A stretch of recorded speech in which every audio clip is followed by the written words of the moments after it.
Со клучката Словенија Никола Карев и новите булевари, Бутел конечно ќе стане равноправен дел на Скопје со модерна инфраструктура, осветлени улици и безбедни патишта.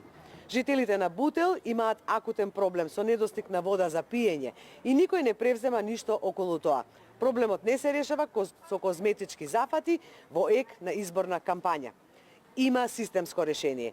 Целосно решение наместо паушални зафати каде ќе се реши проблемот на едно место во општината, а ќе се зголеми на друго.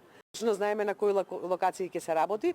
Дел од парковите ќе бидат нови, дел ќе бидат оние кои што се навистина во девастирана состојба и мора да се подобрат. Она што е интересно, да го соопштиме за граѓаните, покрај 15 паркови за 15 месеци, јас најавив и 10.000 нови садници. Меѓутоа, за промена ќе направиме и садници, овошни садници. Значи, малку да го разубавиме Скопје, тоа го имаше пред 20-30 години во Скопје, ајде повторно да ја вратиме таа пракса, покрај зимзелени и листопадни дрва, да засадиме и овошни садници.